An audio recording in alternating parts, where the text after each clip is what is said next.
গল্পান্বেষী নীলিমায় সকলকে স্বাগত। আজ শুনবেন কামাক্ষী প্রসাদ চট্টোপাধ্যায়ের লেখা গিন্নিমা। আচ্ছা বলুন তো, গিন্নিমা শব্দটি শুনলে আপনাদের কি মনে হয়? পল্লিগার এক স্মিতভাষী লক্ষ্মীবন্ত রূপ লাবণ্যময়ী রমণী, যিনি কল্পতরুর মতো সকলের আবদারগুলি খুব সহজেই পূরণ করে দেয়, তাই না? কিন্তু লেখক তথাকথিত ধরাবাঁধা ছকের বাইরে বেরিয়ে যে গিন্নিমা চরিত্রটি উপস্থাপনা করেছেন সেটি অত্যন্ত অদ্ভুত এবং রোমাঞ্চকর। গল্পটি সম্পূর্ণ প্রাপ্তবয়স্কদের জন্য, তো শুনতে থাকুন গিন্নিমা। দরজার কড়া নড়বার শব্দ শুনে যে আধবুড়ি মানুষটা দরজা খুলল, তার পরনের কাপড়ে হলুদের ছোপ। চাউনিটা কেমন যেন। মলিনাকে সে বলল, গিন্নিমার সেবা যত্ন করতে এসেছ বাছা? আমি তরকারিটি চড়িয়েছি, এসো। তোমাকে আশীর্বাদ করছি, ভালোই ভালোই বাড়ি যেন ফিরে যেতে পারো। মলিনা বেশ ভ্যাবাচাকা খেয়ে গেল। এসেছে আয়ার কাজ করতে, ভালোই ভালো কেন যে সে বাড়ি ফিরতে পারে, কেন বুড়ির আশীর্বাদ, কিচ্ছু সে বুঝতে পারল না। এই আধবুড়ি মানুষটা পাগলি পাগলি ধরনের, আপন মনেই কথা কয়। রান্নাঘরে যাবার সময় আপন মনে গজগজ করতে করতে সে বলে চলল, আবার জোয়ান ছুরি? কতগুলো ছুরির সর্বনাশ হতে দেখলাম যে। নারায়ণ নারায়ণ, মেয়েটা যেন বাঁচে। ঢলঢলে পানা মুখটা আমার সেই মেয়েটার মতো। নারায়ণ নারায়ণ, মেয়েটা যেন। তরকারি সাতলে মলিনাকে বলল, খুব সাবধান, প্লেট টেটে যেন কিচ্ছু না পড়ে। এদিক ওদিক হলেই গিন্নিমা তুলকালাম করবে। প্লেটে খাবার সাজিয়ে দোতলায় গিন্নিমার ঘরের ভেজানো দরজার সামনে পৌঁছে মলিনার বুকের ভিতরটা দূর দূর করে উঠল। কেন যে হাত পা শিরশির করতে লাগলো সে বুঝল না। আয়ার কাজ সে নতুন করছে না, প্রায় 5 বছর হলো করছে, মিলনের সঙ্গে বিয়ের পর থেকেই। নইলে সংসার চলে না। কিন্তু এমনটা তো কই আগে কখনো হয়নি। ভয়টা নেই বলে মনে তার বেশ গর্ব ছিল। কিন্তু আজ একই ব্যাপার, নিজের উপর সে বিরক্ত হলো। তারপর বেশ সন্তর্পণে হাঁটু দিয়ে ভেজানো দরজাটা খুলে সেই ঘরের ভিতরে গেল। রাস্তার দিকে দক্ষিণের জানলার একটা পাটি খোলা, আর সব জানলা বন্ধ। ঘরটায় তাই আবছা আলো। খাটটা জানলা থেকে হাতখানেক দূরে। পরপর 3টে বালিশে মাথা রেখে গিন্নিমা শুয়ে। শীতকাল, তাই গিন্নিমার শরীর লেপে ঢাকা। শুধু 2টো হাত আর মুখ বেরিয়ে আছে। লেপ ঢাকা শরীর ছোটখাটো পাহাড়ের মতো। আর হাত তো নয়, যেন হাতির পা। ঝুলে পড়া গাল দুটোর মধ্যে কত স্তর যে মেদ জমেছে কে জানে। মনে হয় তার শরীরে থলথলে মেদের নিচে হাড়গোড় বলে কিছু নেই। কিন্তু চোখ দুটো অসম্ভব তীক্ষ্ণ। চোখে চোখ পড়লে বুকের ভিতরটা হিম হয়ে আসে, সাপের চোখের মতো। এরকম নিষ্ঠুর চাউনি, এরকম মোটা শরীর জীবনে মলিনা দেখেনি। সে শুনেছিল 55 বছর ধরে পক্ষাঘাতে গিন্নিমা বিছানায় শুয়ে। 55 বছর হাঁটা চলা নেই, তাই বেজায় মোটা হয়ে পড়েছে। কোনোদিন এরকম মানুষের মুখোমুখি যে হতে হবে মলিনার কল্পনাতেই ছিল না। কুতকুতে চোখ দুটি তীক্ষ্ণ দৃষ্টিতে মলিনাকে বিধে বাজখাই স্বরে গিন্নিমা বললেন, তুই তাহলে নতুন ছুরি, আয়ার কাজ করতে এসেছিস? বেশ বেশ। পাশের টেবিলে ট্রেটা নামা, কাছে আয়, ভালো করে দেখি। ট্রে নামিয়ে খাটের পাশে দাঁড়িয়ে গিন্নিমার চোখ দুটোর দিকে আবার তাকাতেই মলিনার মাথার মধ্যে সব কিছু যেন উল্টো পাল্টা হয়ে গেল। মনে হলো তার শরীরের মধ্যে দিয়ে যেন কারেন্ট বয়ে যাচ্ছে। মনে হলো সে যেন ডুবতে বসেছে। তার শরীরটা যেন গলে যাচ্ছে। মনে হলো এই ঘরটা যেন নেই। খাট, চেয়ার, টেবিল, আলমারি নেই। গিন্নিমাও যেন নেই। আছে শুধু কুতকুতে দুটো চোখ আর ভয়ঙ্কর নিষ্ঠুর একটা চাউনি, আর কিছু নয়। কিন্তু সেটা মাত্র কয়েক মুহূর্তের জন্য। তারপর ধীরে ধীরে স্পষ্ট হয়ে উঠতে লাগলো ঘর, চেয়ার, টেবিল, খাট, আলমারি আর গিন্নিমার ঢাউর শরীরটা। গিন্নিমা চোখ বুজে বললেন, তোর বয়সটা বেশ কাঁচা বলেই মনে হয়, 22-23-এর বেশি নয়। শরীরটা মজবুত আর বেশ পুরন্ত, কিন্তু রূপের জৌলুস নেই। তোর বয়সে আমি ছিলাম যাকে বলে ডানা কাটা পড়ি। এক মাথা ঘন চুল, মাখনের মতো গায়ের চামড়া, ছিপছিপে শরীর। কোমরটা তোর মতো ভারী নয়। কত ছোড়ার যে মাথা ঘুরিয়ে দিতাম, কত ছোড়া যে আমার সঙ্গে প্রেম করার জন্যে হন্যি হয়ে ঘুরত, যদি জানতিস। কিন্তু আজ 55 বছর ধরে বিছানায় পড়ে, 55 বছর মেঝেয় পা দিইনি, কিন্তু সে দিনগুলোর কথা ভুলিনি।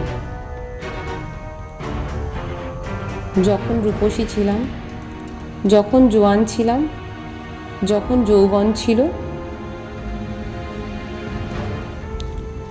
গিন্নিমার কথা শুনে তার জন্য মলিনার কিন্তু বিন্দুমাত্র করুণা হলো না। তার শরীরে অবশ ভাবটা আর নেই, কিন্তু তার বদলে মাথার মধ্যে হঠাৎ শুরু হয়েছে অসহ্য একটা যন্ত্রণা। মাথার মধ্যেকার দপদপ যেন কানের মধ্যে ধাক্কা দিচ্ছে।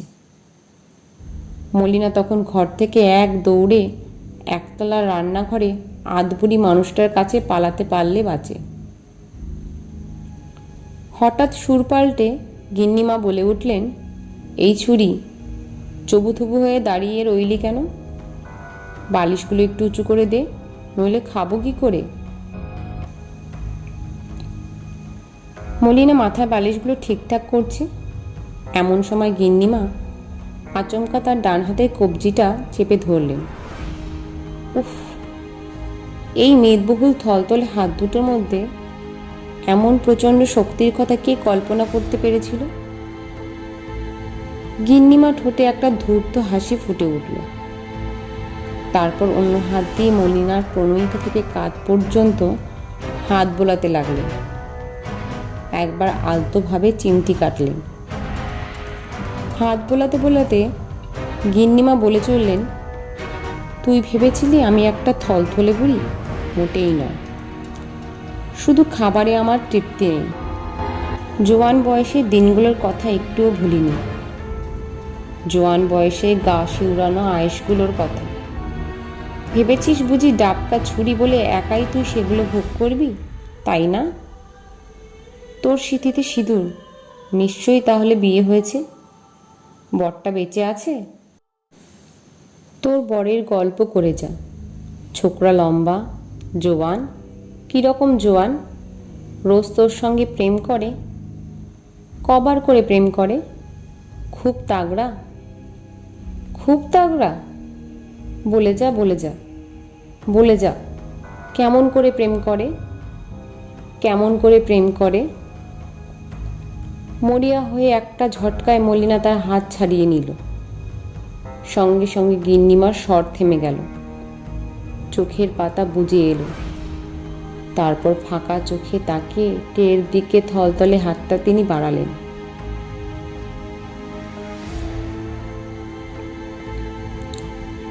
রান্নাঘরে সে যখন পৌঁছলো, সর্বাঙ্গ তার থরথর করছে, গা গুলিয়ে গুলিয়ে উঠছে।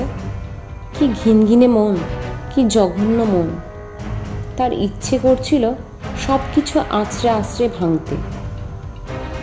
বালতি থেকে মগ মগ জল তুলে দু হাতে হুড় হুড় করে সে ঢালতে লাগলো।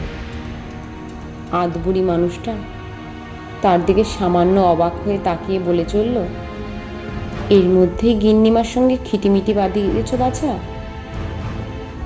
মানুষটার সঙ্গে মানিয়ে চলা খুবই যে কঠিন সে কথা মানছি, তবে পরের বাড়িতে চাকরি করতে গেলে অনেক কিছুই সইতে হয়, তাই খুব সমঝে চলো। কত মেয়েকেই যে আসতে যেতে দেখলাম আয়ার কাজ করতে, কেউই টিকতে পারে না। সত্যি কথাটা বলেই ফেলি। গিন্নিবার মেজাজের দরুন সেই যে শ্রাবণ মাসে আয়া মেয়েটা বাড়ি থেকে পালালো, আজ মাঘ মাসে আমাবস্যে। এর মধ্যে আয়ার কাজের জন্য কাউকে জোগাড় করতে পারিনি। এ কটা মাস খেটে খেটে আমার হাড় কালি হয়ে গেছে।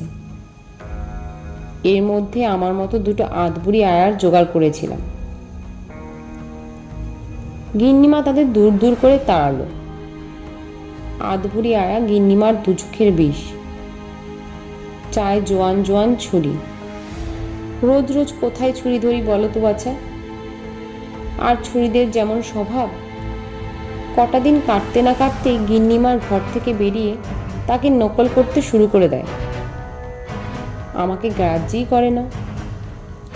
গিন্নিমার মতো হাত নাড়ে, গিন্নিমার মতো চোখ খুদি খুদি করে কেমন তো যেন তাকায়, চোখ ঘোরায়। একটা তো গিন্নিমার গলা সহ অবিকল নকল করতে শুরু করেছিল। দেখে শুনে তো গায়ে কাটা দিত, বুকের রক্ত হিম হয়ে আসত। মেয়েটা তোমার বয়সী ছিল, মাসখানেক টিকেছিল। তারপর এক ভোরে বাগানের আম গাছটায় গলায় দড়ি দিয়ে মরে। কেন যে গলায় দড়ি দেয় আজ পর্যন্ত কেউ তার হদিশ করতে পারেনি। সে এক দারুণ হুজ্জত। দারোগা পুলিশে বাড়ি গিস গিস, হদিশ করতে পারেনি। মলিনার দু চোখ দিয়ে তখন অঝরে জল ঝরছিল। সেদিকে তাকিয়ে আধবুড়ি মানুষটা বলে চলল, কেঁদো না বাছা, কেঁদো না। বুড়ি মানুষ, মাথা কি আর ঠিক আছে?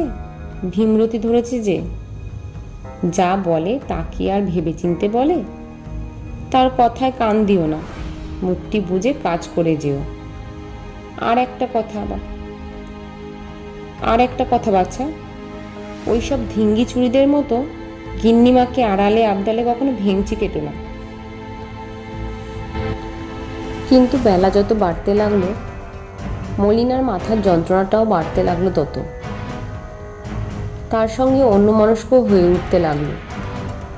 পদে পদে কাজে তার ভুল হতে লাগলো। পেঁয়াজ কুচোতে গিয়ে বুড়ো আঙুল কাটল, হাত থেকে পড়ে চাটনির পাথরে বাটিটা চুরমা। বেজায় বেজার হয়ে বুড়ি মানুষটা বলল, হাত পায়ে যে বস নেই বাছা, বলি মনটা কোথায় পড়ে আছে গো, পরের কাছে?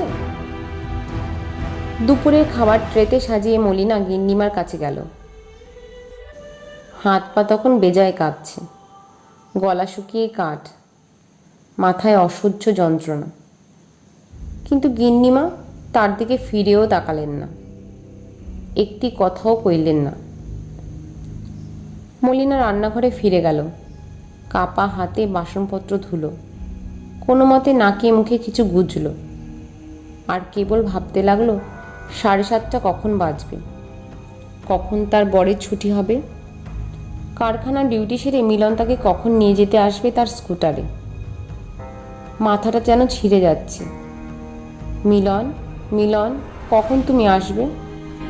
বুড়ি মানুষটা কাছ থেকে রাতের খাবারের ট্রে নিয়ে গিন্নিমার ঘরে মলিনা যখন ঢুকলো, তখন সে মনস্থির করে ফেলেছে, গিন্নিমা যদি আগের মতো তার গায়ে হাত বোলাতে বোলাতে নির্বিঘ্নে কথাগুলো বলেন, তাহলে সে আর ছেড়ে কথা বলবে না।